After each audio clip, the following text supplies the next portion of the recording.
Someteos toda persona a las autoridades superiores, porque no hay autoridades sino de parte de Dios. Las que hay por Dios han sido establecidas. De modo que quien se opone a la autoridad, a lo establecido por Dios, resiste, y los que resisten acarrean condenación para sí mismo. Porque los magistrados no están para infundir temor al que hace el bien, sino al malo. Quiere pues que no temer la autoridad.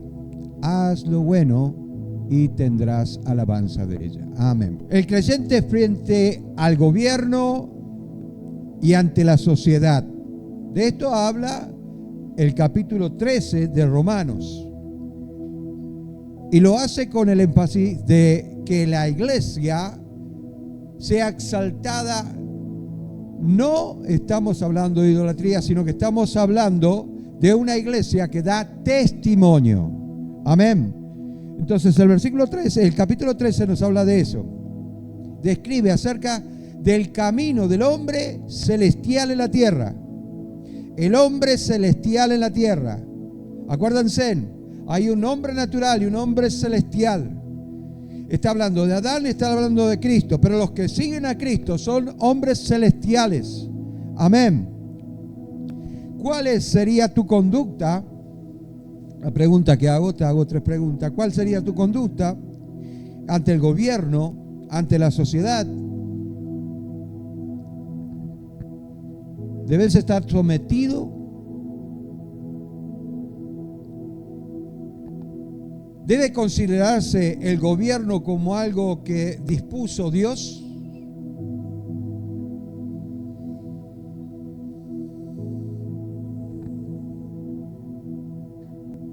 Está muy claro que la posición del cristiano en este mundo es necesaria y es difícil.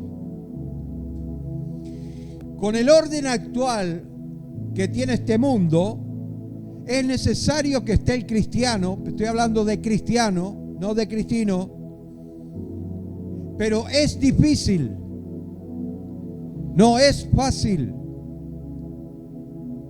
por muchos factores. El primero de ellos, y el más, yo diría que la base principal, es que somos ciudadanos de otro mundo. No estoy hablando de platillos voladores, no estoy hablando de los marcianos, no estoy hablando de los lunáticos. Estoy hablando que somos seres espirituales, y cuando seguimos a Cristo, nuestra esperanza no está puesta en este mundo. Somos extranjeros y peregrinos transitando por este mundo como extraños. ¿Qué dice Filipenses? Filipenses 3:20. Mas nuestra ciudadanía está en los cielos, de donde también esperamos al Salvador, al Señor Jesucristo.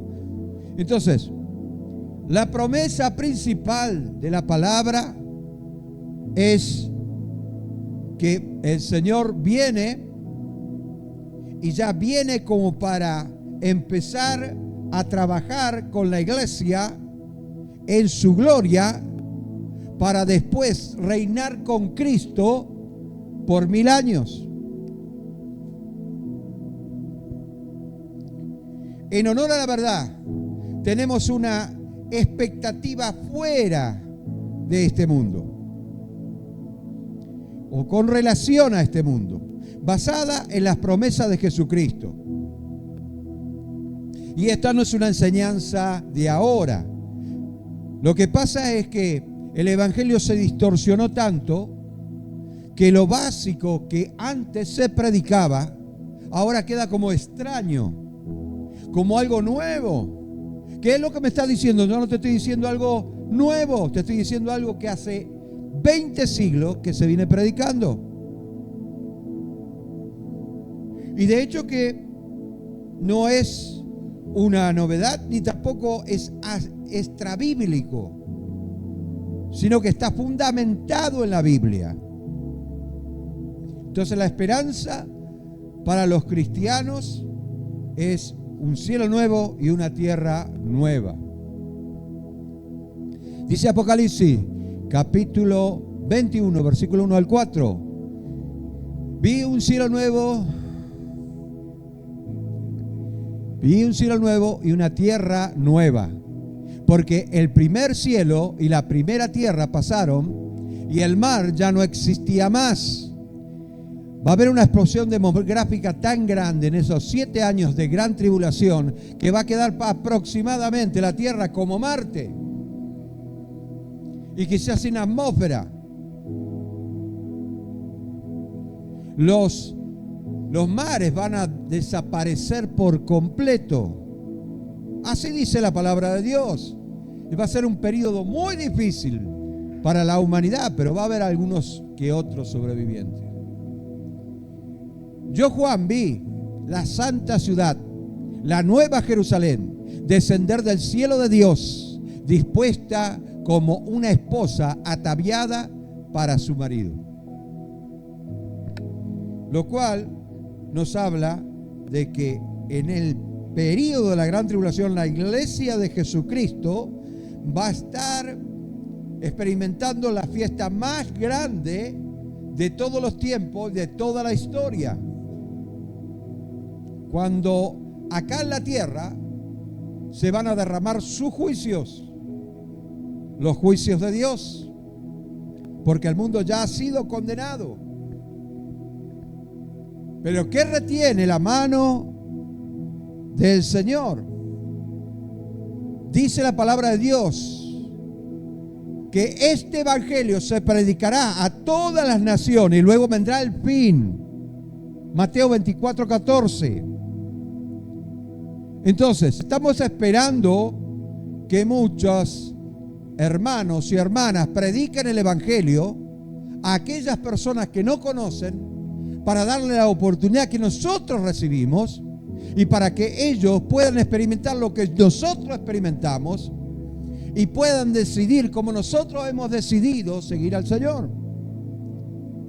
Entonces, cuando se cumpla el número, las trompetas van a sonar, los cielos se van a abrir, el telón de lo que no se ve se va a manifestar y la gloria de Dios va a estar esperando allá arriba, Jesucristo con los brazos abiertos en el arrebatamiento. El cristiano debe conocer las promesas del Señor para tener una esperanza más allá del gobierno humano. ¿Tu esperanza dónde está? En que ya la otra vez estuve, perdón que yo no leí todo, ¿no es cierto? Dice, para seguir, hago un alto acá y empiezo de vuelta. Y oí una gran voz del cielo decir: he aquí el tabernáculo de Dios con los hombres. Él morará con ellos y ellos serán su pueblo. Y Dios mismo estará con ellos como Dios. Enjugará Dios las lágrimas de los ojos de ellos. Y ya no habrá más muerte, ni habrá más llanto, ni clamor, ni dolor, porque las primeras cosas pasaron. Cuando Dios hace las cosas, las hace nuevo, no pone remiendo.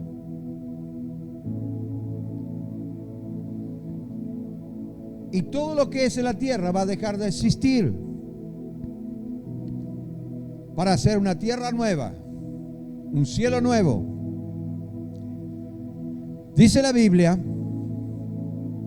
dijimos que tenemos que conocer las promesas del Señor para tener esperanza más allá del gobierno de este mundo. ¿Qué dice la palabra de Dios? Hebreos 13:14.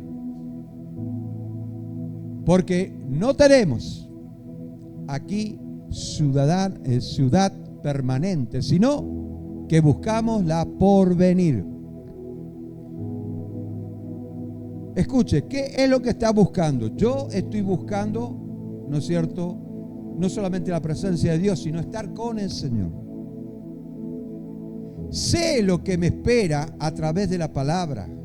Mi esperanza no está en este mundo. Eso no quiere decir que yo no esté progresando acá en la tierra. Pero mi objetivo principal no es lo material, sino lo espiritual. Porque sé perfectamente que lo espiritual, ¿no es cierto?, conlleva las bendiciones de Dios. Entonces toda mi expectativa no está puesta en el gobierno humano. La otra vez estuve escuchando, y eso es lo que quería decir, de personas que dicen, no, este año 2025 va a ser un año de prosperidad, no va a ser... Escuché a muchos profetas decir tonterías, cuando en realidad las cosas se están cumpliendo, y va a haber una previa antes de la gran tribulación, donde la iglesia es perseguida. En la República del Congo, en el continente africano, hace aproximadamente un mes, decapitaron a 70 cristianos por proclamar la palabra. Decapitaron, literalmente, le sacaron la cabeza.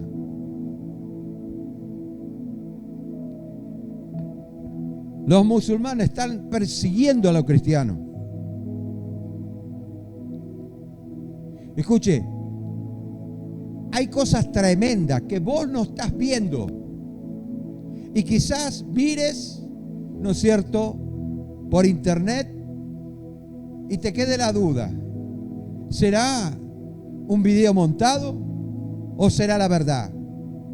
Sin embargo, el que lee la palabra de Dios no tiene esa dificultad. Sabe que todo esto tiene que acontecer y que cuanto más nos aproximamos a la venida de Cristo, el enemigo se va a manifestar más, porque sabe que le queda poco tiempo. Usted sabe que al enemigo conoce perfectamente que cuando suenen las trompetas, la iglesia de Jesucristo se vaya, solamente le queda 7 años antes de ser lanzado al lago de fuego y azufre. Y cuanto más nos aproximamos al arrebatamiento de la iglesia, tanto más el enemigo se va a manifestar. De hecho que es así, el que conoce la palabra sabe que no va a haber mejora, pero que la iglesia va a ser exclusiva.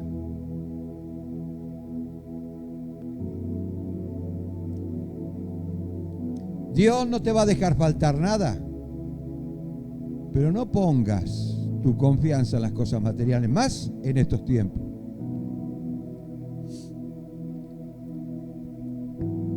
El cristiano que es leal de corazón al Rey Jesús,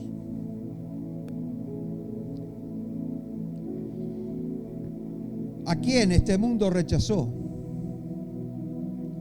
aún así el cristiano caminará en este mundo perdido y gobernado por el diablo en forma piadosa, demostrando que aún Cristo vive, que no estamos predicando un Cristo muerto, ni tampoco estamos predicando los bienes materiales, porque si no sos rico, entonces no sos cristiano o no tenés salvación. Que tampoco no estamos predicando a las personas que más nos gusta, sino que lo hacemos conforme a la voluntad de Dios, llevando el evangelio al entendimiento a todas las personas que no están entendiendo la obra de Cristo en sus vidas.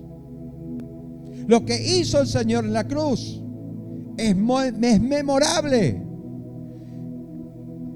Es algo que se debe predicar. Nos queda poco tiempo.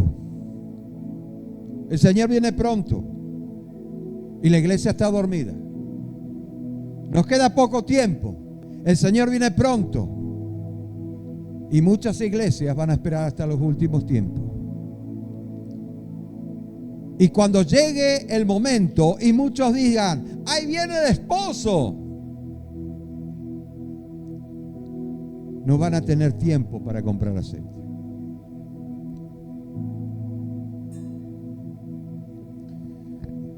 Con todo esto, el cristiano, en medio de un gobierno que prácticamente lo está manejando Satanás el diablo como príncipe. Con todo esto, el cristiano, el camino del cristiano es en esperanza y no en anarquía. Debe ser respetuoso de la ley,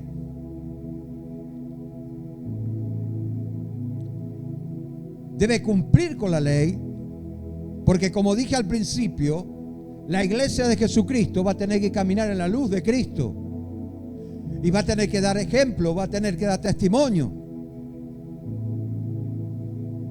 Hoy en día la palabra de Dios no le entra a nadie,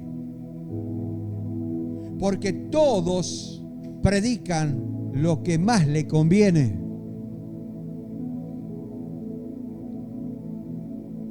Y estamos en esos tiempos donde cuando tendrán comezón de oír, no querrán escuchar la palabra de verdad.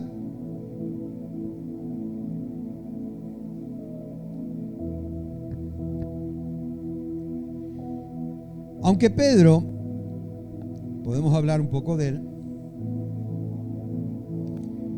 dijo aparentemente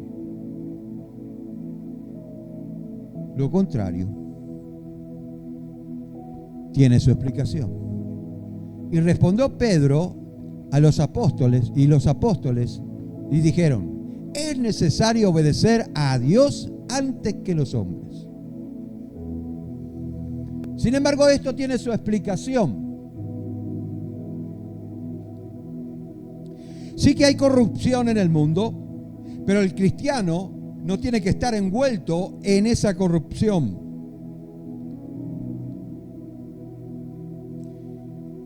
Pero obedecer a Dios es obedecer la justicia de Dios. Las leyes por las cuales la humanidad se rigen, la mayoría de ellas están basadas sobre la palabra de Dios. Las leyes que están escritas en la palabra. Ahora bien, en el versículo 2 de Romanos capítulo 13, sí, de modo que quien se opone a la autoridad,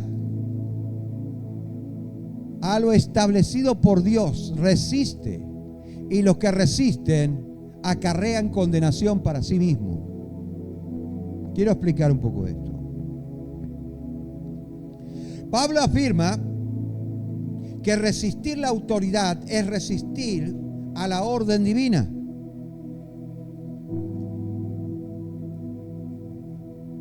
La ley siempre debe ser obedecida, para eso está. Es el agente regulador para que las personas no se vayan a los extremos, para que tengan una conducta en la cual, a través del temor de infringir la ley, puedan hacer lo correcto. De la misma manera, nosotros debemos tener temor a Dios para hacer lo correcto. Entonces, la ley siempre se debe obedecer, siempre y cuando no ofenda nuestra conciencia ni la palabra de Dios. Lo que Pablo trataba de enseñar es que a Dios aborrece la anarquía. Dios no le gusta la anarquía. Y muchos quieren vivir así, sin la disciplina, sin la doctrina de la palabra de Dios. Dios igual me oye. Mentiras del diablo. Cuando le pido algo, Él me responde. Otra mentira más grande. No se olvide que estamos en tiempo en el cual hay espíritus engañadores y doctrina del demonio. Cuando se confunde el don de profecía con la adivinación, espíritu de Pitón. donde aparentemente el hacer algo para el Señor justifica el reino de Dios. Pero no es así. No es así. Cuando nosotros nos damos cuenta de que Dios es un Dios de orden, necesitamos respetar ese orden. Todo buen cristiano debe respetar la ley. La condenación es consecuencia de la infracción de ley.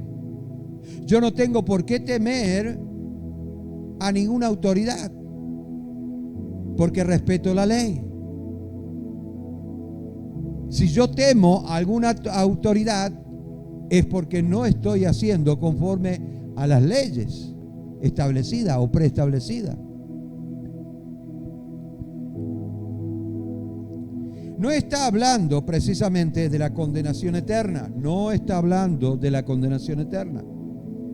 Aunque cuando faltamos a alguna ley de Dios, obviamente no vamos a dar cuenta a este mundo, sino que le vamos a dar cuenta a Dios. Un ejemplo para que ustedes puedan entender lo que yo estoy tratando de decir es que yo, por ejemplo, estoy en contra de la ley del aborto. No estoy a favor, estoy en contra, porque la Biblia me enseña eso. Pero no por eso me va a dar derecho a tirarle piedras a una institución que se dedica al aborto. Y si bien viene una mujer y me dice, pastor, voy a hacer un aborto, yo le debía decir que no, pero que es decisión de ella. Respeto la decisión que tome, sea buena o sea mala. No obstante eso, debo predicarle la verdad. ¿Se da cuenta? Entonces, también podíamos agregar de igualdad de género. No estoy de acuerdo. Bajo ningún punto de vista estoy de acuerdo. Pero escuche, si viene un homosexual acá, yo lo voy a recibir como un alma por el cual Cristo fue sacrificado. Y lo voy a amar como cualquier otro. Escuche bien lo que le voy a decir. Aunque no esté de acuerdo, pero debo caminar en este mundo dándole luz a las personas. Ejemplo, buen testimonio. Aunque muchos se opongan y digan, no, yo con esa gente no me meto. Entonces la iglesia va a estar haciendo su trabajo en forma diferencial, haciendo excepción de personas. Y recibiendo, a este lo recibo, a este no lo recibo. Este lo miro con mala cara, a este sonrisa de oreja a oreja. ¿No estaría cumpliendo con la ley? No estoy a favor de la ley de género, de igualdad de género. Y si me preguntan a mí, yo voy a responder. Pero no por eso voy a estar echando a todas las personas homosexuales que puedan entrar acá. Porque son almas. ¿Me está entendiendo lo que quiero decir? ¿Está comprendiendo? Entonces, todos hemos venido a los pies de Jesucristo con problemas. Llámese como se llame. Llámese homosexual, drogadicto, borracho. Llámese como se llame. Con problemas, con ataduras espirituales, con problemas de demonios y como muchas otras cosas, sanidades. Todos hemos venido y no somos mejor que nadie. Pero cuando se trata de predicar la verdad, debemos dar ejemplo. Lo único que yo voy a aceptar es que una persona que está mal pueda subir acá arriba. Amén. O pueda trabajar.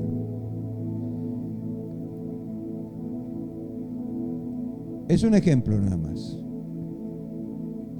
Primera de Pedro capítulo 2, versículo 13 al 15 dice así: por causa del Señor, sometemos toda institución humana, ya sea al rey como superior, ya a los gobernadores como por enviados para castigo a los malhechores y alabanza a los que hacen el bien. Porque esta es la voluntad de Dios, que haciendo el bien hagáis callar a la ignorancia de los hombres insensatos. Entonces, yo respeto la ley y me sujeto a ella siempre y cuando esa ley no infrinja la ley de Dios.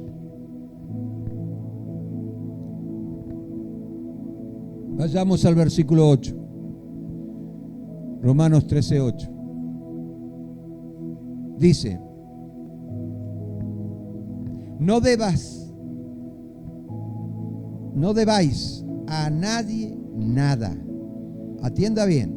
No debáis a nadie nada, sino el amaros unos a otros, porque el que ama al prójimo cumple con la ley. No debas nada a nadie. Estas pocas palabras son de gran alcance. Son de gran alcance. No solamente debemos pagar nuestras deudas cuando se vence, sino también todas las que hemos contraído. Para ello el cristiano debería siempre tratar de vivir, y acá me voy a quedar en este punto, tratar de vivir dentro de su ingreso y de hacer sus negocios dentro de sus medios.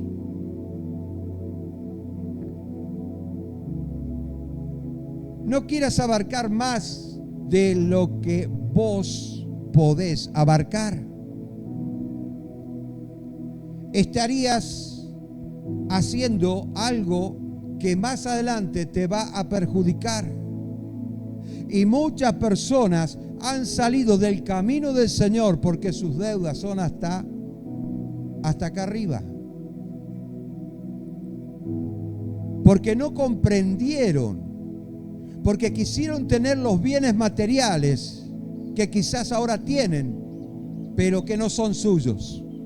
Entonces, cuando nosotros empezamos a entender la palabra de Dios, tenemos que aprender a ser buenos administradores para que la plata se rinda. Entonces yo tengo un objetivo principal,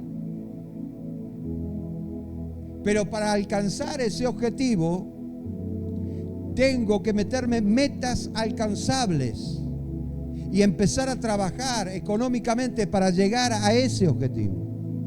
Pero hay personas que pasan del punto A al punto B, pero no miran que lo que dejó es una montaña de deudas y ya no pueden venir más a la iglesia porque no tienen tiempo, tienen que trabajar y ya sufren, ¿no es cierto?, porque de repente hay una demanda porque no pudiste pagar. ¿Me está entendiendo? Entonces lo que Pablo quería decir era: no debas a nada, a nadie, porque eso son puertas abiertas. Sí, hay cosas que nosotros debemos hacer bajo la voluntad de Dios. Cuando yo me metí en la construcción de lo que vos ves acá, me metí en deudas grandes, pero yo oré al Señor, busqué su presencia y me dieron la oportunidad para darme un préstamo y pude alcanzar esta meta. Pero era la voluntad de Dios. Era la voluntad de Dios. Pero hay personas que todavía piensan que pueden forzar la voluntad de Dios diciendo: yo puedo. Me voy a meter en este negocio porque Dios me va a bendecir. Y se meten en un préstamo grandísimo y pierde todo, no alcanza la meta. O porque el profeta fulano de tal me dijo que yo iba a ser un gran empresario y que porque tenía que invertir y voy a invertir en las cosas del Señor y el Señor me va a dar porque yo creo eso y decreto y todas esas cosas. Cuando en realidad el mundo espiritual se rige por las leyes divinas y no por las leyes humanas o por lo que yo quiero. Ahora bien, el versículo 8 nos habla también del amor. Entonces hemos entendido que tenemos que ser buenos administradores, que para alcanzar una meta primero tenemos que fijarnos metas alcanzables. Entonces vas a ir escalando de a poco hasta que llegas a la meta. No es mi prédica. Me gustaría hablar de eso, pero creo que va a haber tiempo para eso. En el versículo 8 nos habla precisamente del amor.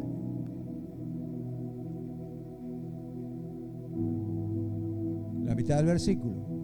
Sino, amaros unos a otros, porque el amor al prójimo ha cumplido la ley. ¿Cómo es esto de amar? ¿Es un sentimiento o es la obediencia? ¿Cómo puedo entender amar cuando en realidad yo no siento de amar? Cuando vos empezás a practicar el amor en Cristo, cuando vos empezás a ser empático con las personas y ver la necesidad, cuando vos empezás a ser obediente y te dejás regir por ese amor, aunque no lo sientas, la operación del Espíritu Santo dentro tuyo es tan grande y tan fuerte que produce ese sentimiento. Pero el puntapié inicial lo das vos. No esperes a sentir, porque nunca vas a sentir. Las cosas espirituales no se rigen por sentimientos. Obra de Dios por sentimiento. O porque tiene un propósito y te está incluyendo en esos propósitos.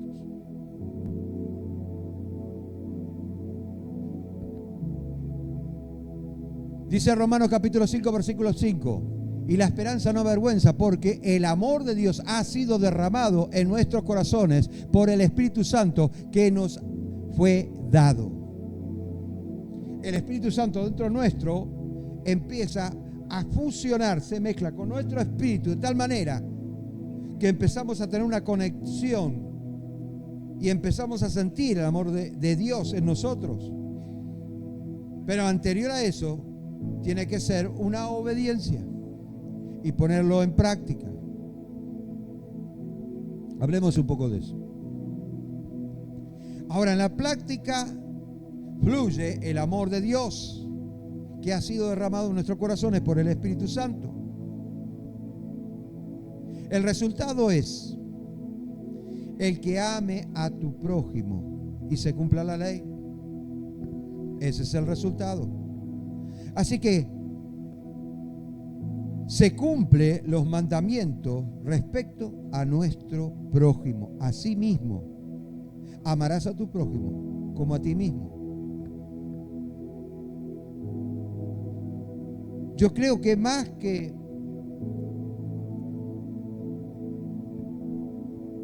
obediencia es la ética cristiana. Y en la ética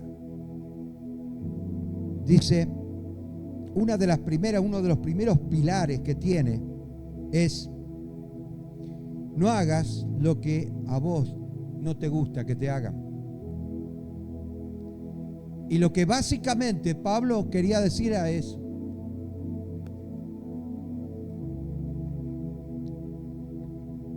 Entonces, el Espíritu Santo empieza a trabajar a través de la obediencia, creando en nosotros la manifestación del amor de Dios. Como todo, lleva un proceso. La fe lleva un proceso. Y eso va incluido en la fe. En Gálatas capítulo 5, versículo 14, dice así: porque toda la ley en esta sola palabra se cumple. Amarás a tu prójimo como a ti mismo. Pablo resume la enseñanza de la ley en un solo mandamiento. En un solo mandamiento. Pudo entender, porque era conocedor de la palabra, que esto es así. Los creyentes, orientados por la gracia, se rigen por el amor, mientras que los legalistas obedecen los preceptos. Yo voy a ser obediente a la ley.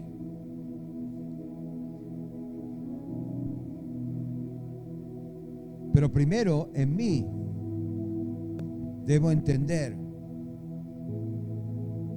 que no es por la ley, sino por la gracia que me ha sido dada. Y por gratitud yo debo ser obediente.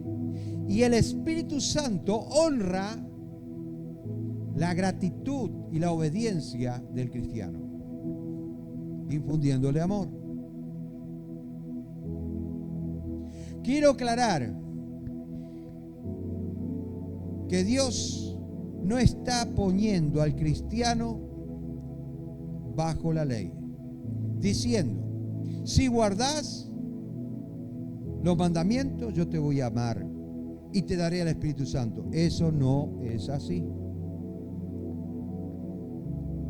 El amor al prójimo no se limita por aquellos que, bueno, es mi cuate, es mi amigo.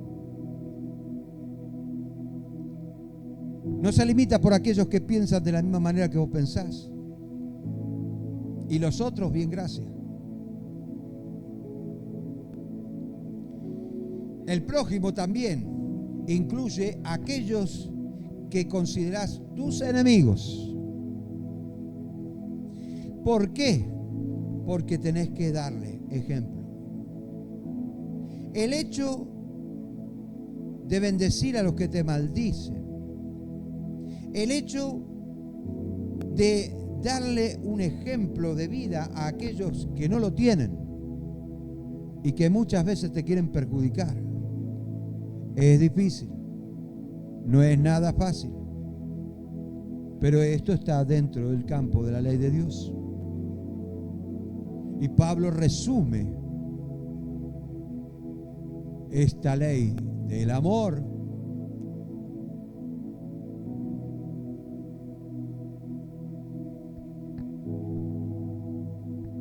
amar a nuestro prójimo significa tratar a los demás con amor y respeto, incluso si no estamos de acuerdo con ellos. Hay muchos factores. Esto no quiere decir que llegado el momento vos te dejes pisotear, o no reclames, o no defiendas tu derecho, que se entienda. Esto tiene que ver con dar ejemplo. Tener amor de Dios en nuestros corazones por el Espíritu. Este amor no obra mal, para nada. Por ello, el amor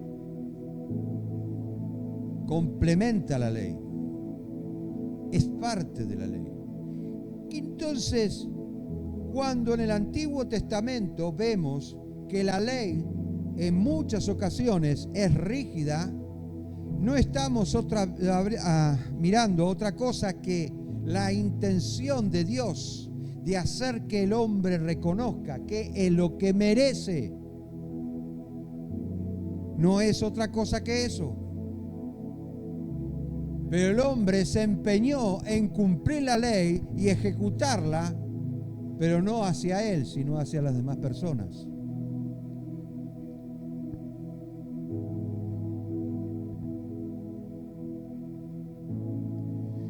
Esto nos da a entender que el factor nunca se pone ante la causa.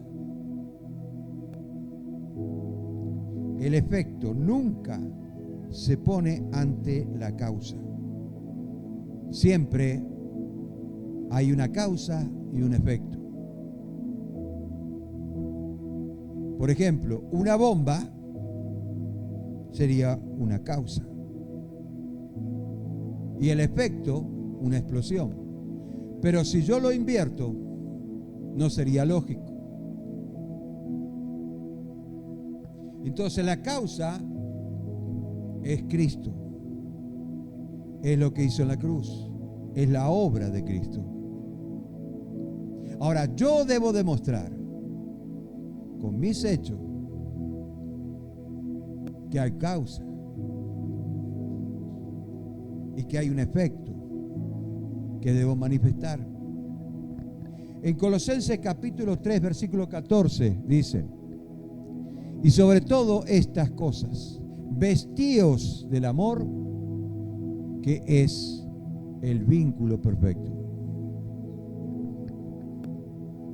Este versículo nos enseña que el amor es una prenda de vestir multiuso, que los creyentes deben vestir sin importar qué otras cosas se ponen.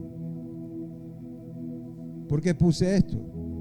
Porque puede ser un policía vestido con el traje de policía, pero por sobre todas las cosas, primero se vistió del amor de Dios. Y ese policía no anda en corrupción. ¿Entendió? Entonces, para resumir, tenemos 3 puntos a tomar en cuenta. Primero, cumplir y respetar la ley, a menos que vaya en contra de las leyes de Dios. Primer punto. El segundo punto, en lo posible, no debas nada a nadie, para que tus deudas se tienen que ajustar al presupuesto, a la realidad que tú estás viviendo, a la realidad de tus finanzas. No quieras hacer algo que no podés hacer. No digas, yo puedo alcanzar, yo puedo hacer esto. Pues en Cristo, primero pedir la voluntad de Dios. Porque esa es una fe alocada. Esa es una fe alocada. Una fe que no va direccionada por la voluntad de Dios, una fe alocada que conduce a la destrucción. Gastar más de lo que uno gana. Me voy a comprar un auto 0 kilómetros, voy a pagar 1 millón de guaraníes por mes y yo gano 2,5 millones. Y estoy alquilando y pago la luz y pago esto. Y llega fin de mes y no tengo para cargar combustible. Tercero, amar al prójimo es cumplir con la ley de Dios. Amar a nuestro prójimo significa tratarlo, a las demás personas, con amor y respeto. Porque la persona que ve en otra persona el sacrificio que hizo Cristo, generalmente trata de respetarlo y de ser amable con esa persona, para que esa persona sea ganada para Cristo. Amén. Entonces debemos entender esto. ¿Qué dice la Biblia? Dice en Santiago capítulo 2, versículo 8. Si en verdad cumplís con la ley real, conforme a las Escrituras, a la Escritura, amarás a tu prójimo como a ti mismo. Haced bien hacéis. Ahora, yo quiero aclarar este punto. Imagínese si todo el mundo practicara esta ley. Amar al prójimo como a ti mismo. No habría guerras. Nuestra economía estaría por los cielos. No nos haría falta nada. Nos ocuparíamos de los pobres, de los que no tienen casa, de las necesidades de los demás, sin que nadie nos tenga que decir nada, porque estamos amando al prójimo como a nosotros mismos. ¿Me está entendiendo? Si cada uno de nosotros cumplimos con eso, podríamos cambiar el mundo. Lamentablemente no es así, no lo vamos a cambiar. Pero por lo menos la iglesia tiene que poner en práctica. Amar al prójimo como nosotros mismos es mirar ese objetivo. ¿Cuál es ese objetivo? No podemos cumplirlo en todo el mundo. Bueno, pongamos una meta alcanzable. Amemos al que tenemos al lado como nosotros mismos. Amén. Amén. Gloria a Dios. Entonces vamos a entender. Pablo habla precisamente en el capítulo 13, muy profundo. Entramos dentro de la tercera etapa. Se divide en tres puntos muy importantes, tres pilares muy importantes, romanos. El primero es doctrinal, el segundo es dispensacional, el tercero es en forma general. Y cuando hablamos en forma general, hablamos de este tipo de cosas, que quizás pasamos por alto, pero que son muy importantes. Son muy importantes. ¿Ok? Estamos en la parte, en el tercer pilar de la carta a los romanos.